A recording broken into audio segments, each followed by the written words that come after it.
नमस्कार, सिर से आवाज मोतीलाल ओसवाल लाइव स्टूडियो में आप सभी का स्वागत है। आप देख रहे हैं मिड कैप मंत्रा। मैं हूं आपके साथ श्रेया ठाकुर। शो की शुरुआत करेंगे हेडलाइन से। बाजार में आज सीमित दायरे में कारोबार। निफ्टी 26,100 के करीब फ्लैट। बैंक निफ्टी 370 पॉइंट मजबूत। मिड कैप और स्मॉल कैप में नरमी। उधर इंडिया विक्स करीब 6% नीचे। आईटी में सबसे ज्यादा रफ्तार। इंडेक्स करीब 1.5% मजबूत। इंफोसिस, टेक महिंद्रा निफ्टी के टॉप गेनर्स में शुमार। साथ ही सरकारी बैंकों में लौटी बहार, लेकिन रियल्टी, एनर्जी और कंज्यूमर ड्यूरेबल्स में दबाव। दुबई एयर शो में तेजस फाइटर जेट क्रैश होने से टूटा हेल। शेयर करीब 3% गिरकर वायदा का टॉप लूजर बना। कंपनी ने कहा कारोबार, ऑपरेशंस, फाइनेंस पर कोई असर नहीं। वहीं बीईएल और भारत डायनेमिक्स में भी कमजोरी। निफ्टी डिफेंस करीब 2% कमजोर। नए लेबर कोड से स्टाफिंग और वर्कफोर्स सॉल्यूशंस कंपनियों वाले शेयर दौड़े। टीम लीज सर्विसेज करीब 10% दौड़ा। तो वहीं क्वेस्ट कॉप में भी मजबूती। 21 नवंबर से लागू हुए 4 नए लेबर कोड। नए कानून से गिग और प्लेटफॉर्म वर्कर्स को मिलेगी सिक्योरिटीज।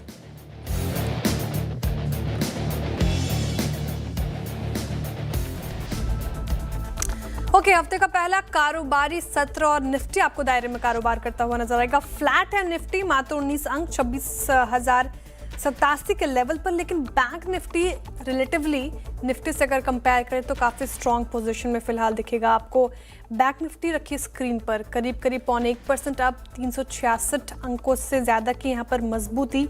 बैंक निफ्टी आपको दिखाई देगा डेज हाइस के आसपास ही।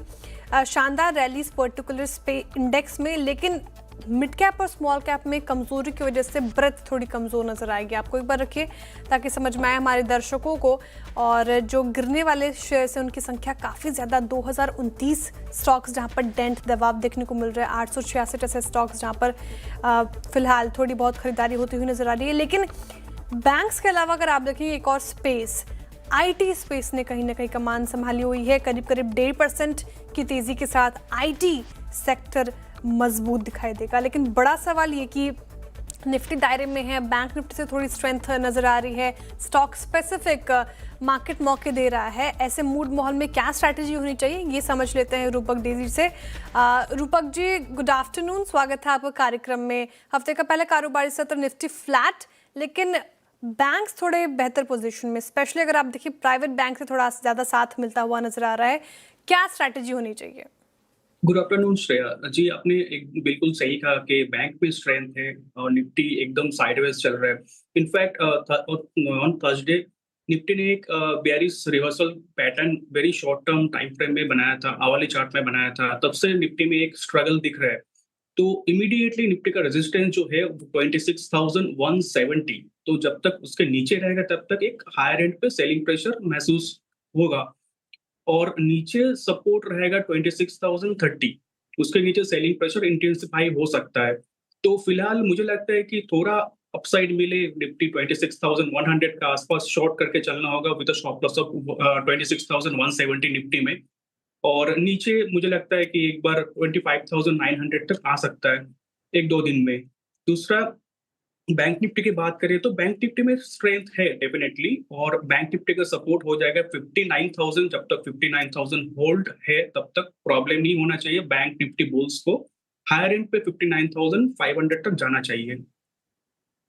ओके, वहीं जहां निफ्टी में आपको शॉर्ट साइड की ट्रेड लेने की सलाह है, 26,170 का आपको स्टॉप लॉस, वहीं 25,900 तक के स्तर निफ्टी में देखने को मिल सकते हैं एक आध दिन में।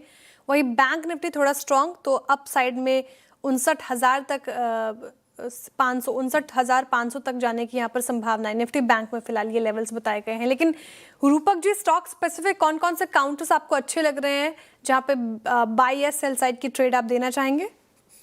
एक स्टॉक मुझे अच्छा लग रहा है, वो एलटीएफ। स्टॉक में कंटिन्यूअस एक अप ट्रेंड है, higher top higher bottom formation daily chart पे है और इंपॉर्टेंट मूविंग एवरेज के ऊपर सस्टेन करते हुए दिखाई दे रहा है। वॉल्यूम भी अच्छा हो रहा है आज का दिन। एक दो दिन की कंसोलिडेशन के बाद आज पहला दिन पहली बार ये स्टॉक एक रिवर्सल फॉर्मेशन बना रहा है।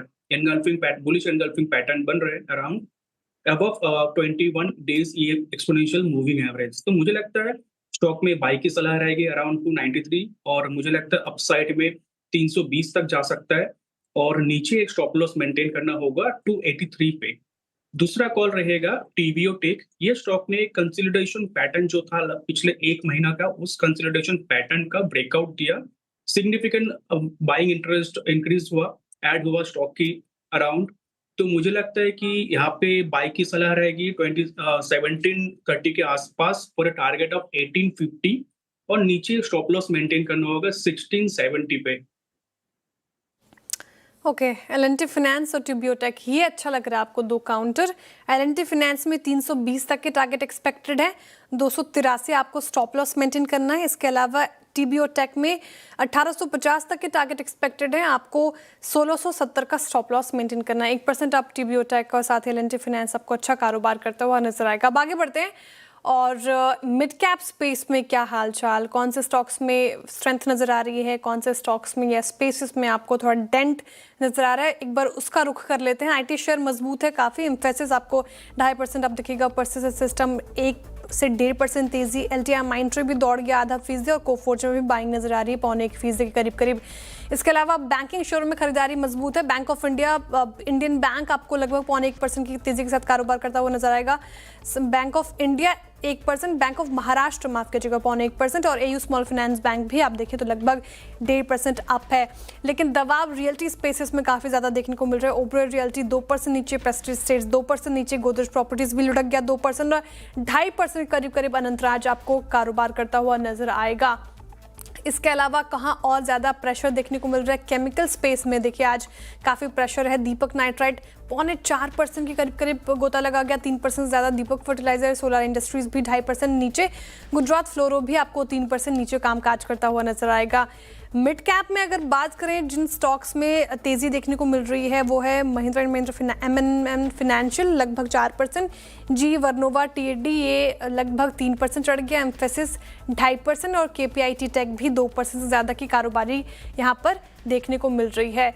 लेकिन स्टॉक जहाँ पर थोड़ा प्रेशर है मिड कैप स्पेस में, GSK फार्मा 3.5% टूट गया। निपॉन इंडिया देखिए यहाँ पे 2.5% की कमजोरी, NHPC भी गोता लगा गया करीब 3%। फिलहाल ये देखने को मिल रहा है। अब आगे बढ़ते हैं और जिस तरीके से मार्केट यहाँ पे परफॉर्म कर रहा है वो देख लेते हैं। कुछ आईटी स्पेस में जिस तरीके से स्ट्रेंथ है, रूपक दे जी, टेक महिंद्रा देखिए अभी भी 3.5% की तेजी के साथ कर रहा है कारोबार। इन्फोसिस में भी यहाँ पे फिलहाल तेजी देखने को मिल रही है, मजबूती है। कौन से स्टॉक आईटी स्पेस में आपको लग रहा है जो आज के लिहाज से मुनाफा कमा सकते हैं?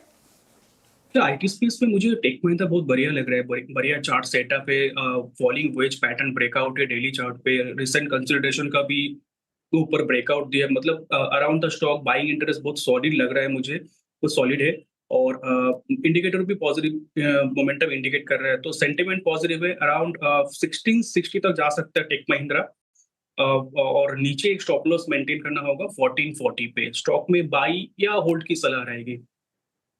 ओके, 1660 तक जा सकता है टेक महिंद्रा, यहाँ पर खरीदारी किराया होल्ड भी कर सकते हैं। चलिए अब आगे बढ़ते हैं, एक इंपॉर्टेंट न्यूज़ एड्रेस कर लेते हैं। संसद के विंटर सेशन में LIC को झटका लग सकता है। दरअसल सरकार शीतकालीन यानी कि विंटर सेशन में इंश्योरेंस अमेंडमेंट बिल को टेबल करने जा रही है और CNBC TV 18 को मिली एक्सक्लूसिव जानकारी के मुताबिक सरकार इसमें एडजेट्स के लिए ओपन आर्किटेक्चर की वकालत कर सकती है। लेकिन इसको समझते हैं और डिटेल में क्या है खबर और क्या ये ओपन आर्किटेक्चर समझाने के लिए हमारे साथ CNBC TV 18 के यश जैन मौजूद हैं। यश, गुड आफ्टरनून, बताइए क्या है इंपॉर्टेंट खबर, इसको थोड़ा डिटेल में समझाएं हमारे दर्शकों को।